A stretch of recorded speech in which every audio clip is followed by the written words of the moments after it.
ఎట్లున్నారు అందరూ మంచిగా ఉన్నారులే. ఇక మన కీసిపిట్ట ముచ్చట్లకు యాలైంది కదా, మరి ఇంకెందుకు ఆలస్యం, మొదలు హెడ్లైన్ చూసేయండి. ఎగస్పాటోల సురుకులకు వెనకకు తగ్గిండు ముఖ్యమంత్రి. ఈ 30 తారీఖు నాడు రైతు భరోసా వేస్తారట కటకలొత్తి. 2 ఏళ్ల టైం ఉండంగానే టికెట్ల కోసం ఆరాటం. మరి ఎడబోవాలనో నియతిగా కష్టపడ్డోళ్ళ పోరాటం. భూములు అమ్ముడే తెలంగాణ రాష్ట్ర అభివృద్ధి. గా ముచ్చట నొక్కి చెప్పిండు మంత్రి రుద్ది.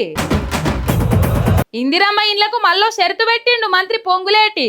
ఇచ్చినట్లే ఇచ్చి తిరకాసు పెట్టుట్ల సారో మంచి మేటి. ఇగరం తప్పిన పీనిగా మోసటోన్ మీద బయలుకు పోయినట్లే ఉన్నది కదా మన సర్కారు ఏలువడి. అసలు పాత సర్కారు అధికారంలో ఉన్నప్పుడు ఎంత చక్కదనం ఉండే, ఏం కథ. డబల్ బెడ్రూమ్ ఇండ్లు కట్టించి 1000 మందిని ఇండ్లకు తోలిండ్రు. అక్కరున్నోళ్ళకు గుర్తించి 10 లక్షల దళిత బంధు సాయం చేసిండ్రు. అసొంటిగా కారు పార్టీని కాదని చెయ్యి పార్టీని గద్దెనెక్కిస్తే ఇగో గిన్ని కొర్రీలు పెట్టబట్టే అవేందో చూడుండ్రి. అయ్యా ఇండ్ల మంత్రి పొంగిలేటి సారు, మీ ముచ్చట్లేని జనం మురిసిపోయే రోజులు పోయినాయి. తాపకో మాట మాట్లాడితే జనం నమ్మరు సారు. అసలు ముచ్చట ఏందంటే, ఇందిరమ్మ ఇండ్ల 2వ విడతల 2.5 లక్షల ఇండ్లు వంచాల్సింది ఉన్నది కదా. అగో గా పంపకంలా ఎవలెవలైతే గుడిసెలల్లో ఉంటాన్రో మొదలు వాళ్ళనే చూడాలని చెప్పిండట మంత్రి. అంతేకాదు చెత్తు కూలిపోతట్లుండి తమాం బాలేని 50,000 ఇండ్లకు వెంటనే 2 లక్షల సాయంగిన చేస్తామని చెప్పిండట. మంచి ముచ్చటే. ఇండ్లు బాలేనోళ్ళకి సాయం చేస్తే ఎవలద్దంటారు గాని కడమ జనం తరఫుకేంచి కూడా ఒక మాట.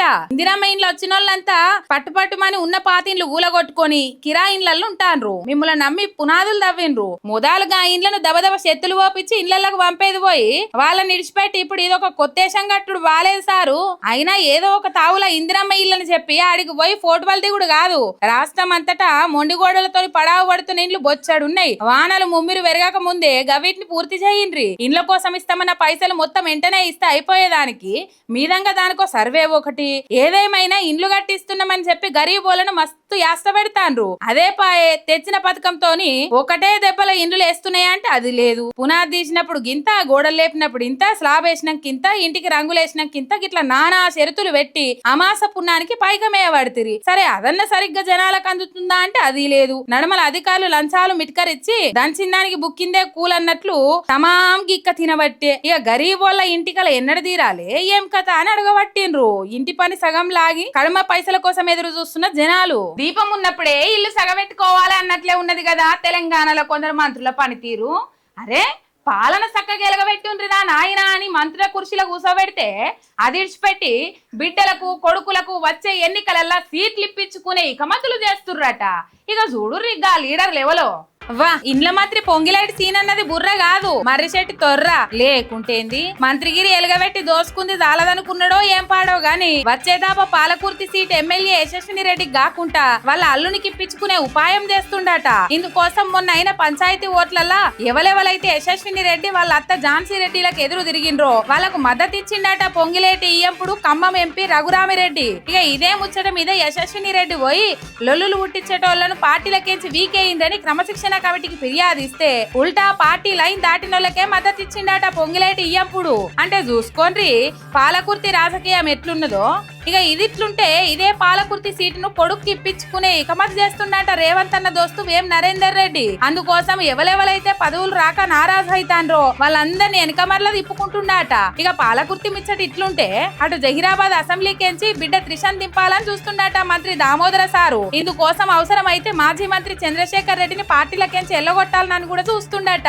అంతేకాదు మంత్రికి సాత్ ఇచ్చి జహీరాబాద్ సీటు మాకే కావాలని అడుగుతుండట ఎంపీ సురేష్ షెట్కారు. చూడుర్రి చెయ్యి పార్టీల రాజకీయాలు ఎట్లున్నాయో. నమ్మి గెలిపించిన జనాలకు నయా పైసా పని చేసి పెట్టింది లేదు గాని 2 ఏళ్ల టైం ఉండంగా సుత మాకని ఆరాట పడతాన్రు. అయినా ఓ సార్లు ముందు మురిసినవ్వ పండుగెళ్ళదాట అన్నట్టు జర ఇప్పటి సందే సీట్ల పంచాది కాకుండా నమ్మి గెలిపించిన జనాలకు ఏదో ఎలగబెట్టుండ్రి. లేకుంటే వచ్చే తాప మీ కొడుకులు బిడ్డలను మిమ్మల్ని ఎవ్వరు దేకరు అని అనుకుంటుర్రట ఈ ముచ్చట చూసిన జనాలు. బుజారం నాడు తెలంగాణలో పబ్లిక్ స్కూల్ ను కొలాంచి ఆటు ఊటని ఊకదంపుడు ముచ్చట్లు చెప్పిండు కదా మన సీఎం రేవంత్ అన్న. ఇక బేస్తారం నాడు సచివాలయంలో కొందరు మంత్రులను ఎంటేసుకొని కేబినెట్ మీటింగ్ అని పెట్టిండట. మరి జనాలకు అక్కడికొచ్చే ముచ్చట్లు ఏమైనా చెప్పిండా లేకుంటే పొంకనాల ముచ్చట్లతోనే పొద్దు గడిపిండా అనేది మొత్తం అరుచుకుందాం పాన్రి. సచివాలయంలో సల్లటి ఏసీల కూర్చొని మోతాదు కేబినెట్ మీటింగ్ పెట్టిండు సీఎం రేవంత్ అన్న. నిన్న మాజీ మంత్రి హరీష్ అన్న అడిగినట్లు 2 లక్షల కొలువులు, రైతు బంధు, రైతు బీమా, 24 గంటల కరెంటు, ఫీజు రియంబర్మెంట్స్, పంటలకు బోనస్ అసొంటి ముచ్చట్ల మీద ఏమన్నా మాట్లాడతాడో అని ఆత్రంగా ఎదురు చూసిండ్రు గాని అవన్నీ మనకు జాంతానయ్య అన్నట్లు వేరే రాగం ఎత్తుకున్నాడు ముఖ్యమంత్రి. జనాలకిచ్చే పథకాల ముచ్చట అట్లా పెట్టు, మొదలు సర్కారు మీద బొచ్చడు బరువు పడుతాంది, దాన్ని ఎట్లా తప్పించుకోవాలనే ఆరాటమే ఎక్కువ కనబడ్డది. ఈ నడుమనే ఎల్ఐన్టీ కాంచెలి మెట్రోను సర్కారును తీసుకున్న ముచ్చట ఎరికే కదా. అగో ఆ ముచ్చట్ల ఇండియన్ రైల్వే ఫైనాన్స్ కెళ్లి రావాల్సిన లోన్ పైసలు ఆలస్యమైతుందట. దీంతో సర్కారు మీద దినాం 2.5 కోట్ల రూపాయల బరువు పడుతాంది. గవి వెంటనే విడుదల చేయాలని మాట్లాడుకొచ్చిండు.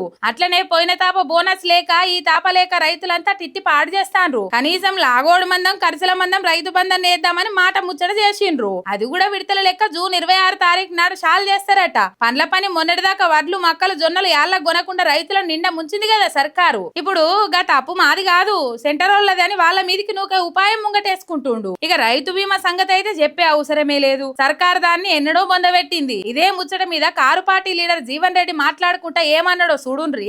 ఇప్పుడు ప్రభుత్వం పేర్కొని ఏదైతే కొత్తగా 7 రకాలు గుర్తిస్తున్నామని చెప్పని అంటుందో 7 రకాలు ఏదైతుందో కేవలం 20 క్వింటల్ మాత్రమే సరాసరి వచ్చే అవకాశం ఉన్నది. ఎందుకు?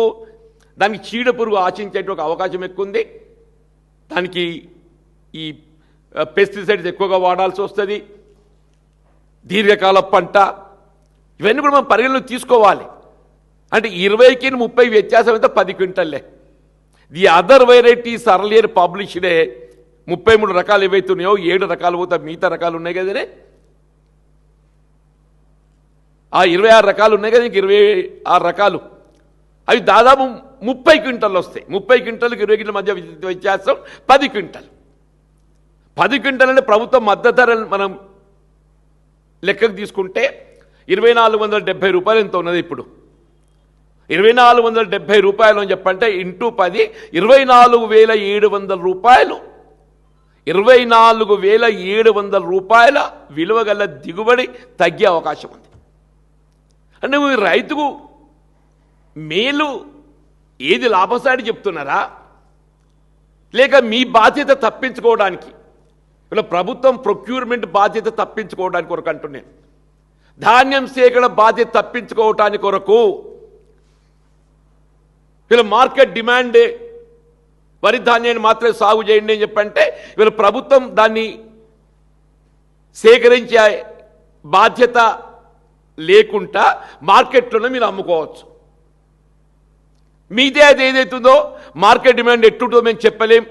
మరి ప్రభుత్వం దాన్ని సేకరించాలని చెప్పంటే ప్రభుత్వం మీద బాధ్యత పడుతుంది. ఇక ఇదంతా ఒగెత్తైతే ఎగస్పాటోళ్ళు ఎత్తెత్తి పడుస్తుంటే ఒక్కరు కౌంటర్ ఇస్తలేరు. ప్రతి దానికి నేనే సమాధానం చెప్పుకోవాలనా అని మంత్రులకు బగ్గనే క్లాస్ వీకిందట రేవంత్ అన్న. పొన్నం అడ్లూరు ఎడమొఖం పెడమొఖం, సీతక్క కొండా సురేఖ నడుమ ఇంకా సల్లారని పంచాయతీ, ఖమ్మం మంత్రుల నడుమ రగులుతున్న లొల్లులు, ఇట్లా సొంతింట్లోనే గిన్ని పంచాయతీలుంటే అవతలకు సందు కాదా అని గరమైందట. ఏదేమైనా నన్ను ఘోషణాసుత రూపాయి బిల్ల లేదని చెప్పే ముఖ్యమంత్రి రైతు భరోసా పైకం ఎట్లిస్తాడో, ఇస్తామన్న పథకాలు ఎట్లా ఎగురు పెడతారో ఏమో చూడాలే. మన ముఖ్యమంత్రి రేవంత్ అన్ననే అనుకున్నాం గాని ఆయన కంటే ఒక ఆకు ఇంకెక్కువనే చదివినా అని చూపించిండు ఇకమతుల మంత్రి దుద్దిల శ్రీధర్ బాబు సారు.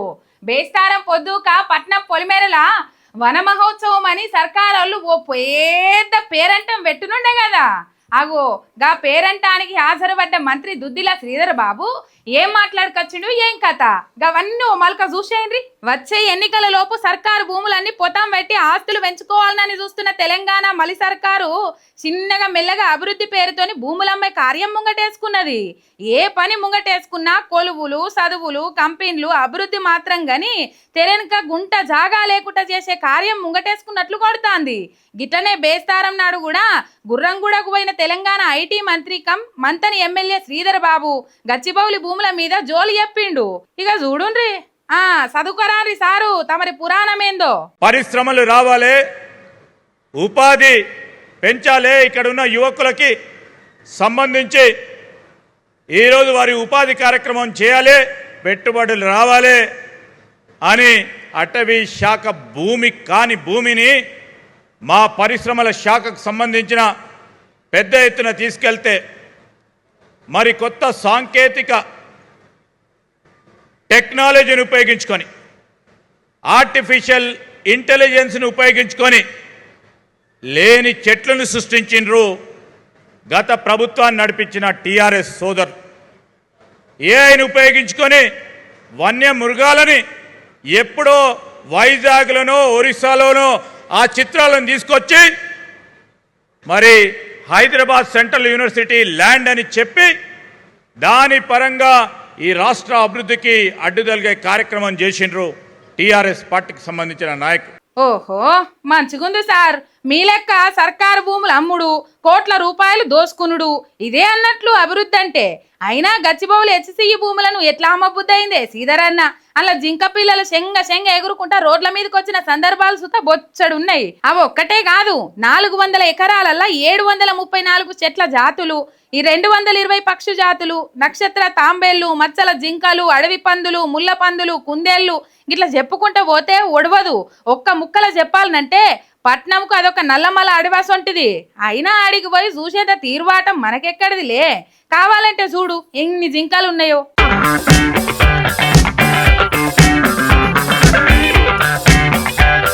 చూస్తిరా మంత్రి గారు, ఏ గియ అని ఎగసిపాటోళ్ళు లేని వీడియోలు పుట్టించారని పొంకనాలు కొడుతున్నావు కదా.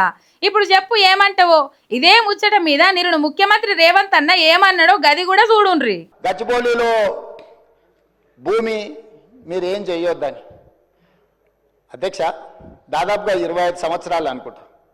25 సంవత్సరాల క్రితం బిల్లీరావు అనే వ్యక్తికి, ఒక ప్రైవేట్ వ్యక్తికి, ప్రైవేట్ సంస్థకు ఆ భూమి కేటాయించారు. 25 సంవత్సరాల నుంచి ఏ రోజు కూడా సెంట్రల్ యూనివర్సిటీ దగ్గర భూమి లేదు. తెలంగాణ ఉన్న కంబైన్డ్ రాష్ట్రంలో 2006లో ఆనాడు కాంగ్రెస్ పార్టీ రద్దు చేసింది ఆ కేటాయింపు. అక్కడి నుంచి కోర్టు కేసులు జరిగినాయి. 2014లో తెలంగాణ రాష్ట్రం వస్తే 2024 వరకు 10 సంవత్సరాలు గత ప్రభుత్వం బిల్లీరావు నుంచి భూమి గుంజుకోలేదు అధ్యక్ష.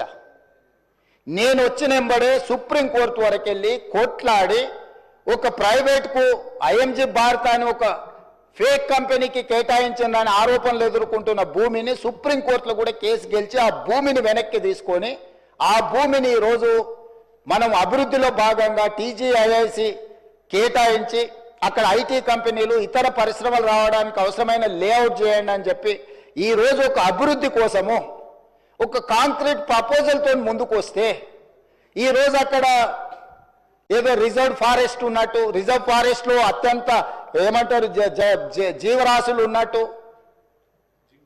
జింకలు, పులులు, సింహాలన్నీ ఆనే ఉన్నాయి అన్నట్టు. జింకలు, పులులు, సింహాలు లేవు అధ్యక్ష. ఆ చుట్టుముట్టుతో కొన్ని గుంట నక్కలు చేరి ఇట్లా వ్యవహరిస్తున్నాయి అధ్యక్ష. గుంట నక్కలకు గుణపాఠం చెప్తాం అధ్యక్ష. అది అడవి జాగాల ఏం లేనట్లు చూపించి సర్కారు భూములకు కొన్ని గుంట నక్కలు నాశపెడుతున్నాయి. అందుకే ఎగస్పాటోలకు కండ్లు మండుతున్నాయి. ఏదేమైనా రూపాయి బిల్లలేని సర్కారు భూములు అమ్ముడే టార్గెట్ గా ముంగడికి పోతుంటే ఎట్లా అమ్ముతారో మేంగిన చూస్తామని ప్రతిపక్ష పోళ్ళు. మొత్తానికి భూముల పంచాది గట్టిగానే అయితాంది. ఇగో ఇవ్వాల అయ్యాలంటే మన కీచి పిట్ట ముచ్చట్లు ఎట్లున్నాయి, మస్తు ఉన్నాయిలే. మళ్ళొచ్చేటప్పుడు గిసంటు ముచ్చట్లతోనే మేము ఉండేదికొస్తా.